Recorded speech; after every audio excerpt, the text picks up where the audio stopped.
I would like to, first of all, thank Professor DeWall for taking the time out of his schedule to lead our discussion today. Before we get started, I just want to let everyone know that you'll be muted on the line except for our speaker so that we don't have issues with background noise. And then at the end of the session, we'll do question and answer, and I can unmute you at that time if you'd like to pose your question to the group. Please keep in mind that on the webinar control panel on the side of your screen, there's a question box, so definitely feel free to type in any questions or comments you have in there, or if you'd like Professor DeWall to expand on anything. And we can stop to answer those questions as we go along, and we'll definitely circle back to make sure that we address all of your comments at the end. So I think without any further ado, we'll go ahead and get started. So over to you, Professor. Great.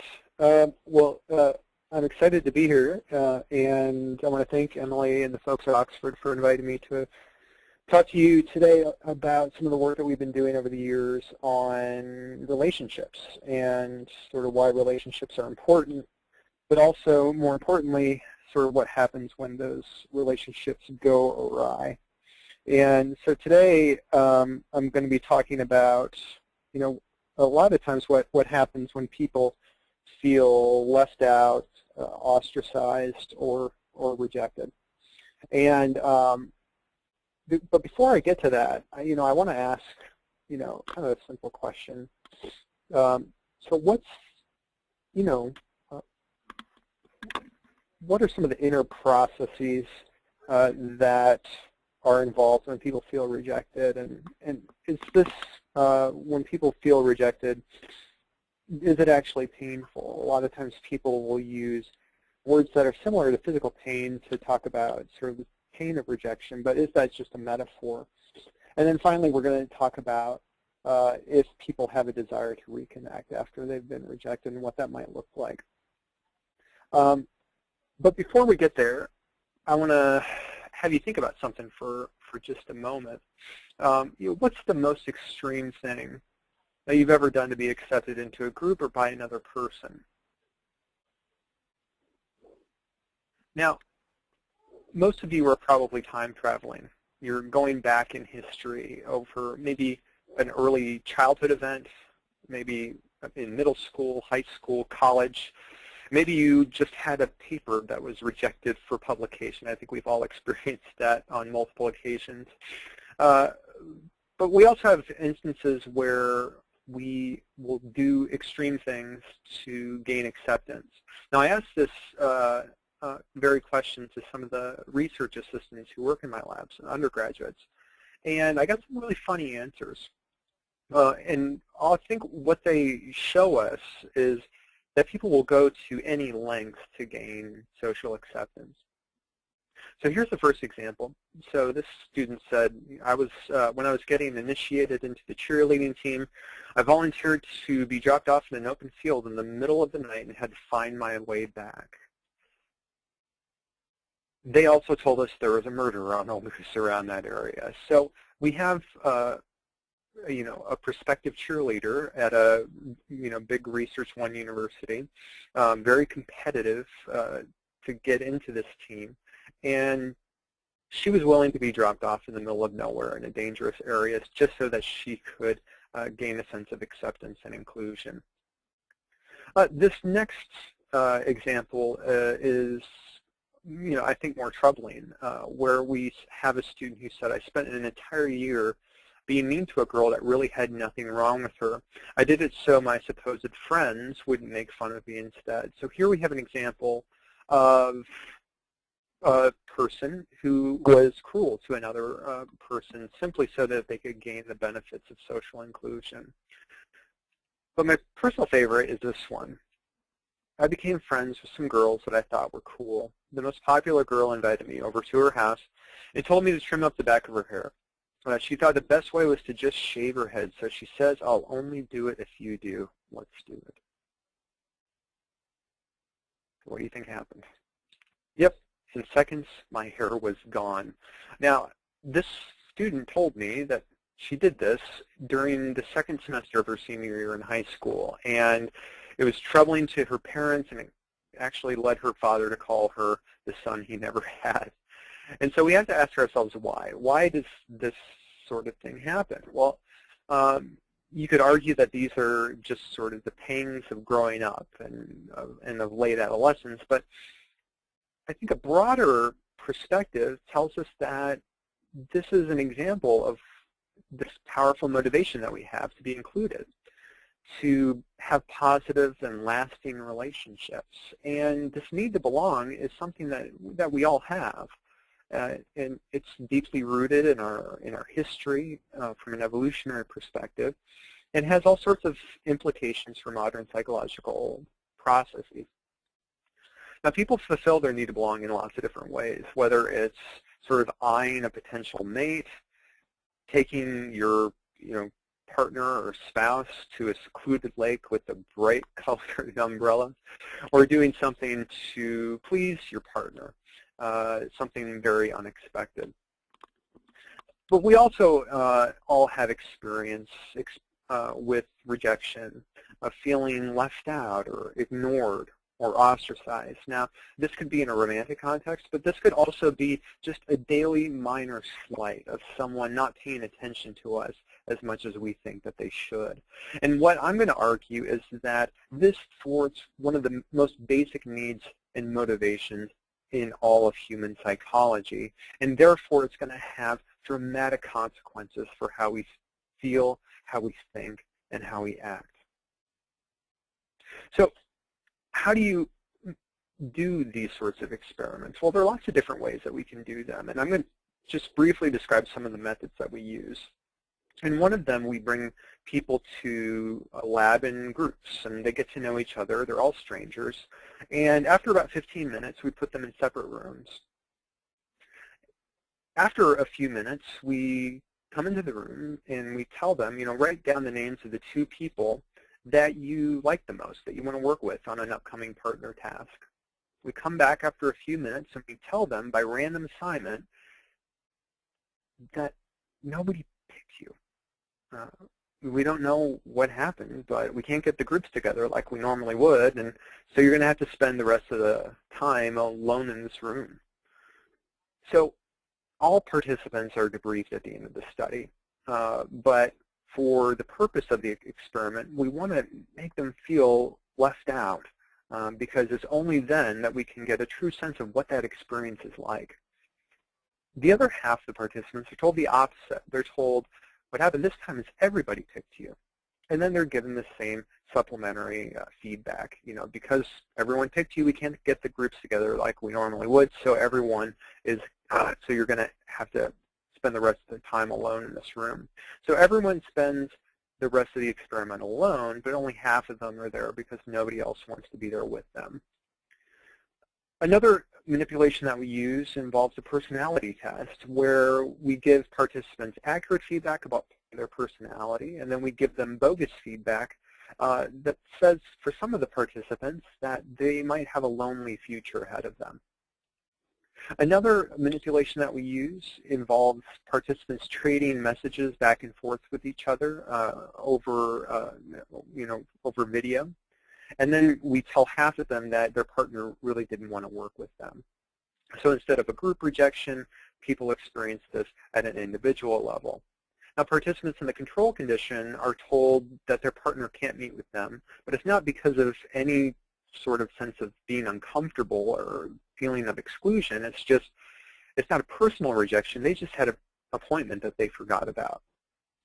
And finally, we use a task called Cyberball, a virtual ball tossing game where participants experience exclusion at the hands of some strangers. Now, over a long period of time, there was a lot of experiments that were published that demonstrated that when people are brought through a lot of these manipulations, that it affected how they acted. But there was this mystery about sort of some of these inner processes that got involved. And so one thing that we, my colleagues and I, looked at is, what might be one inner process that's involved when people feel excluded. Initially, we thought that it was because people were so distressed it would be causing them to act in different ways. But that really wasn't a satisfying answer, because it didn't really pan out in a lot of the studies that we and others did. But there might be another inner process that's involved, like self-regulation. Now, when we control our impulses, it relies on this bargain. It's not a whole lot of fun to control our impulses. I think a lot of us know that. It takes a lot of time, effort, and energy. But we do that because we gain tremendous benefits. Specifically, we gain the benefits of inclusion. But what happens when people feel left out? Suddenly that bargain has been broken, and people should become less willing to control their impulses. So we did some studies to test this possibility.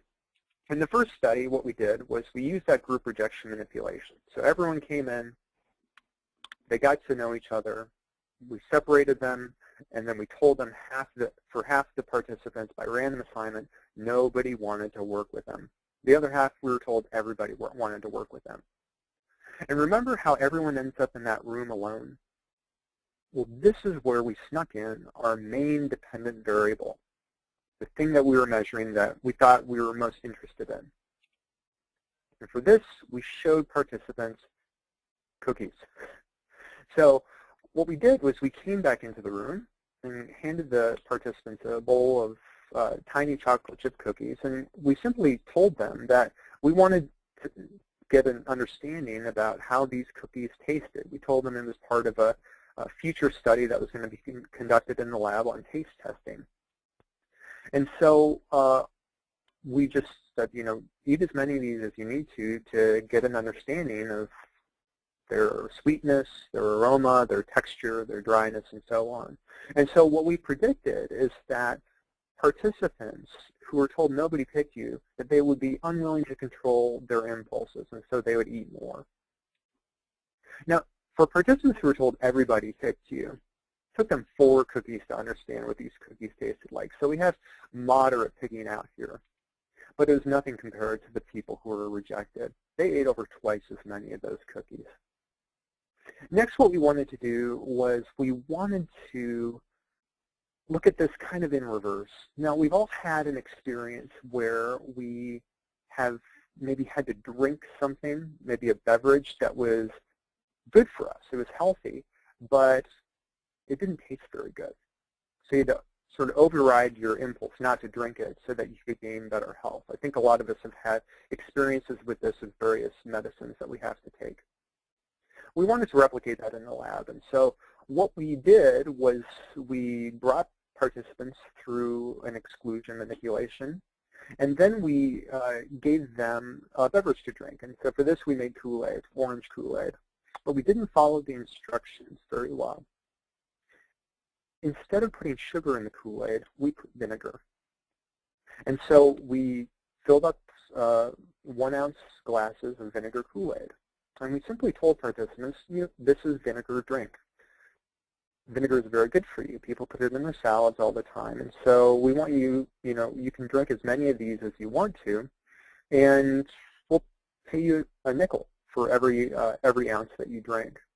And we predicted that participants in the exclusion condition would give up a lot faster than participants in the control conditions.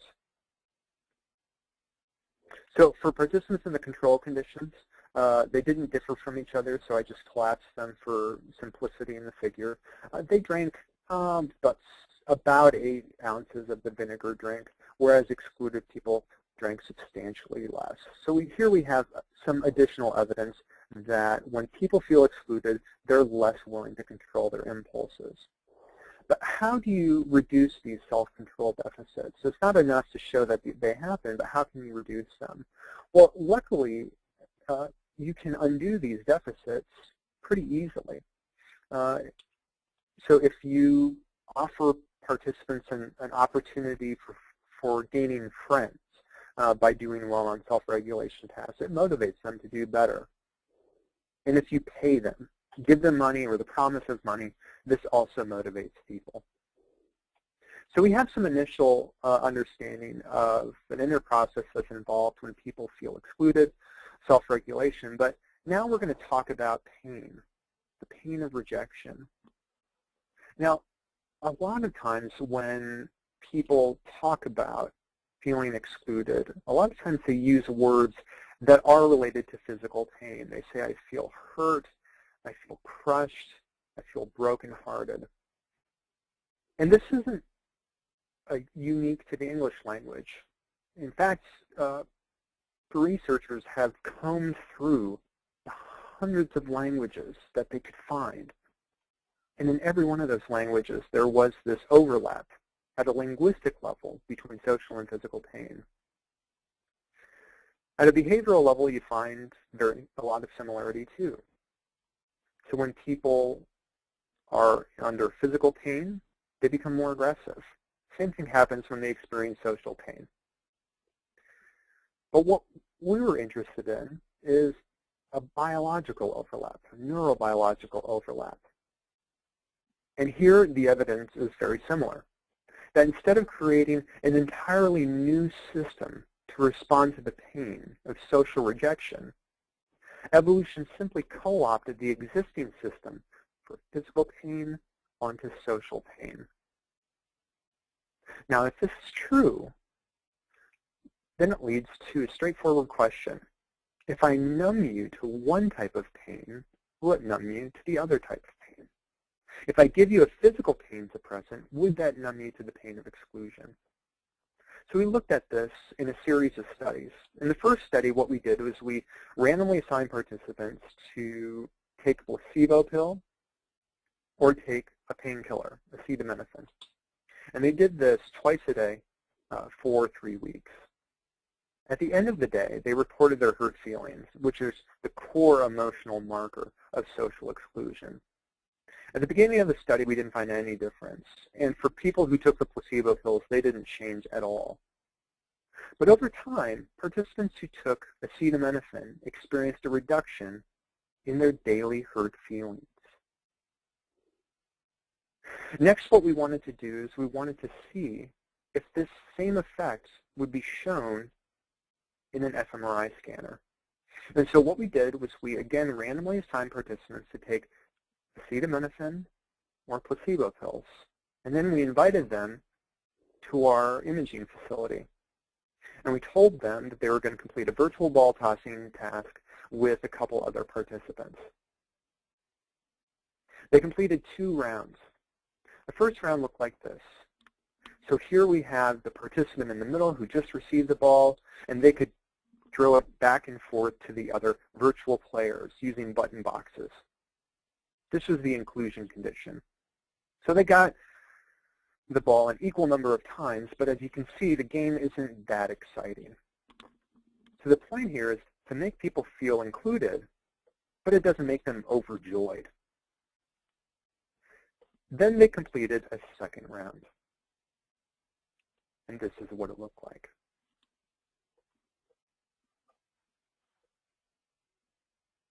So as you can see, participants are experiencing ostracism.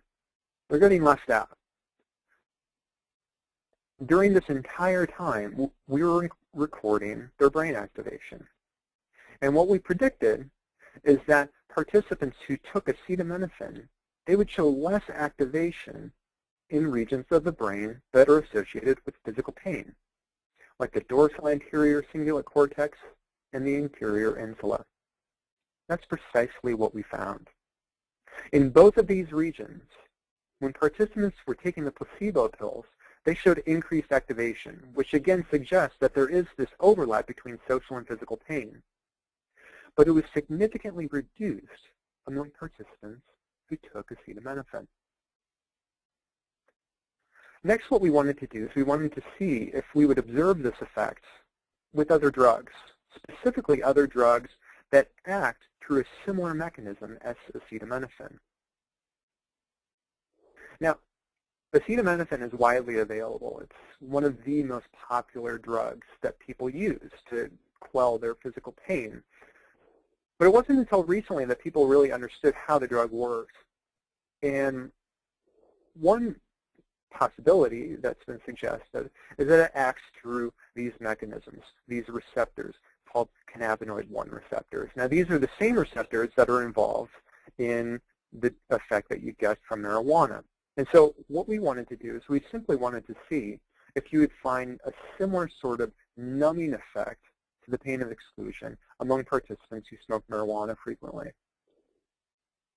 So this is a nationally representative sample of American adults. It's called the National Comorbidity Survey Replication. And in this survey, they asked participants how lonely they were and then how depressed they felt. It also asked them how much marijuana they had been smoking. Not surprisingly, there's a positive relationship between loneliness and depression. We know this. This has been shown dozens of times for decades. But among participants who were smoking marijuana frequently, they showed a reduction in their depression, even if they were extremely lonely.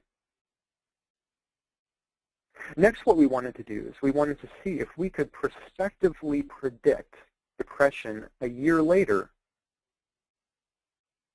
from a person's loneliness scores today and their marijuana use today. And we find very similar effects, that there is a positive relationship between loneliness and depression a year later, even controlling for your amount of depression today. But this is significantly reduced among participants who are smoking marijuana frequently. And finally, we did an experiment. We used cyberball, that virtual ball tossing task that I just showed you. And we randomly assigned participants to feel ostracized or included instead of just measuring it. And what we find is a very similar pattern of results. There's a positive relationship between feeling ostracized and having threatened needs. And it's still there, but it's weaker among participants who are smoking marijuana frequently. So what are some other ways that we can reduce the pain of rejection? Well, one thing that we can do is we can use electricity. And we can use electricity to stimulate different brain regions, like the right ventrolateral prefrontal cortex. Now, this brain region is involved in the downregulation of upsetting experiences. And it's been shown to be involved in downregulating the pain of rejection. And so what my colleagues and I hypothesize is if we kind of kickstart this brain region into action, that it might reduce the pain that people experience when they feel rejected. So to do this, we used a technique called transcranial direct current stimulation. And this is what it looks like. People put a headband on. You put electrodes over the region of a person's head where the right ventrolateral prefrontal cortex is located. And then you simply turn the on switch on to stimulate activation in that area. So half of the participants in our study received activation in that brain region. The other half, we turned it on at the beginning, then it immediately went off, and then it turned on again at the end. This made them feel as if they were getting the same treatment, but it was just a sham. Afterwards, we measured their hurt feelings. And to make them feel excluded, we again used cyberball. Now, as we expected, for participants in the control condition, these were the people for whom we did not stimulate the right ventrolateral prefrontal cortex. These participants showed a strong relationship between feeling excluded and the amount of hurt feelings they experienced. But when we stimulated that region of the brain, the region of the brain that helps people regulate the pain of an upsetting experience like rejection, we showed a significant decrease. So we've talked about two things, the inner processes that are involved in rejection, and we've also talked about the pain of exclusion, but now let's end on a positive note. Do people have a strong motivation to affiliate with others when they've been excluded? And what might the implications of that be? So the need to belong should operate like any other human motivation. Just as when you're hungry, you're going to work hard to obtain food. When you're feeling left out, you should be motivated to regain a sense of belonging. Now, to provide an initial test of this hypothesis, we used behavior. And we used that partner rejection manipulation that I told you about earlier, where participants traded video messages back and forth with the partner. And then half of them were told that the partner didn't want to work with them anymore. The other half were told the partner just had to leave for an appointment that they had forgotten about. Afterwards, we told all participants that they were going to have a new partner that they were going to interact with. And this partner was here for another study, and as part of that other study, they had to compose a drawing. All participants were asked to do is to rate the drawing's creativity. We gave participants $5 in quarters, and we simply said, for each point that you give your new partner, they're going to get a quarter. Now, any money that you don't give them, you have the possibility of getting yourself. So what we wanted to do is we wanted to make it sort of difficult for participants, and because for every amount of money that they gave this other person, they were effectively taking potential earnings from themselves. But we thought that this need to belong would be stronger than the need for money or the desire for money. And it would motivate our rejected participants to give more to make a positive impression for this new friend. So for participants in the control conditions, we got about a 50-50 split. But for rejected participants, they gave significantly more. They didn't give everything away, but they gave more than a 50-50 split. Next, what we wanted to do is we wanted to look at some of the sort of back up a step and see how this desire to reconnect might impact things as simple as what captures your attention. And so we brought participants through rejection manipulation, and then we put this thing on them. It's called an eye tracker. And so what this eye tracker does is it has a little camera, and it beams down onto that mirror. And that mirror projects right onto the human eye. So you can see the subject's pupil and then the corneal reflection at the bottom. Once you've got an idea where their eye is in space, you can show them images on the computer and hit the record button. And it'll give you a precise reading of where participants were looking, what captured their attention. And so all that we did was we showed them arrays of faces, groups of faces that differed in their emotional expression. And we were really interested in whether or not rejected participants, that their eyes would directly gravitate towards signs of acceptance, like smiling faces. And that's precisely what we find, that when people are feeling left out, when they're feeling rejected, that their eyes seem to gravitate toward potential signs of acceptance. And they do this very, very quickly. Another thing that we showed was that this effect seems to be unique to social acceptance. Landscapes, fireworks, all of these images are very pleasant. In fact, people rate them as pleasing as a smiling face. But they're not as directly relevant to gaining social acceptance. And so what we find is that rejected people don't show an attentional bias toward just general positivity in terms of the pictures that they're seeing. It has to be related to their social life in some way. And finally, we wanted to relate sort of some of these brain activations that we've been showing when people feel excluded to their actual behavior and their desire to affiliate. So we brought participants through the same manipulation that we've been using and to make them feel left out. So they completed cyberball, 2 rounds. First they got included. After that they got left out. After this, we had them complete something called the chair proximity task. And what we told them is that you're going to be in the same room as one of the people you just played cyberball with. And so what we want you to do is, there are these chairs, your partner's going to sit in this chair, and here's your chair. You can sit wherever you want to, and we'll be right back and we'll get to the next part of the study. And then all that we did was we just measured where participants sat, how closely they scooted their chair to be close to this other person. And this has been used in lots of studies to measure the strength of a person's social and affiliative motives. So what we predicted is that the greater activation that participants showed in these pain regions, the more that rejection hurt, the closer they would scoot their chair to this potential affiliate. And that's precisely what we find.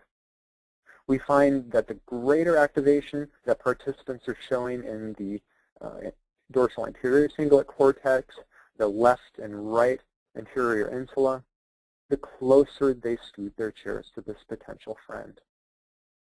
So we've covered a lot of ground today. We've talked about self-regulation, the pain of exclusion, and finally we've talked about and shown evidence that people are motivated to affiliate with others when they've been excluded. So where are we taking this now?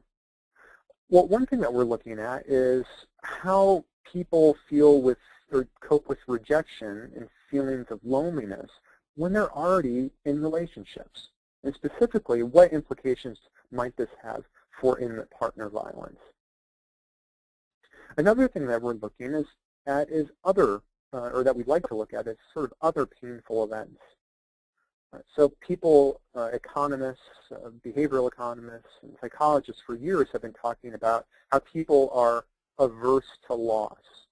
And what we're interested in is to see if this loss aversion, the psychological discomfort, shares some similarity with other types of psychological pain that we've been studying. In a similar way, we're interested in whether or not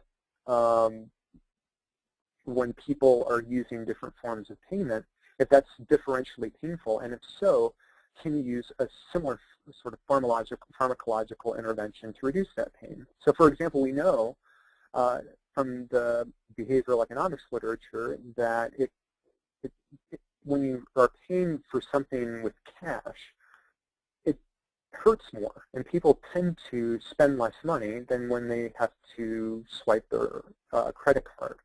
And we're interested in that. We want to look at sort of not only sort of the neurobiological mechanisms underlying that, but how we can reduce some of that pain and discomfort. So I want to thank my lab for running these studies, and I want to thank you for your attention. That's it. Excellent. Thank you so much, Professor DeWall, for that really fascinating talk. At this point, I would definitely like to open it up for any questions that our attendees might have. If you do have a question that you'd like to ask, please definitely type it into the question box that you should see on your screen, or there's a hand icon. So if you raise your hand, I can unmute you and you can pose your question to the group, or type it into the chat box, whichever way you feel most comfortable.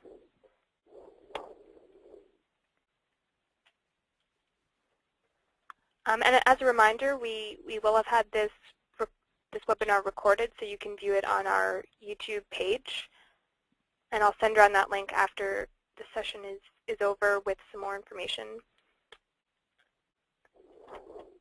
But if no one has any questions, I think we can wrap it up now. So thank you again to Professor DeWall, and thank you to everyone who joined us today. I will be sending out a follow-up email shortly that will have a link to a brief webinar survey. We would greatly appreciate if you could fill out the survey so that we can improve all of our webinars going forward. And again, just a reminder, please feel free to send me a note if you have any questions or comments. And I think that's about it. It'll be on our YouTube page. I'll send you the link. And thanks again. Have a great day. Great. Thank you. Bye-bye.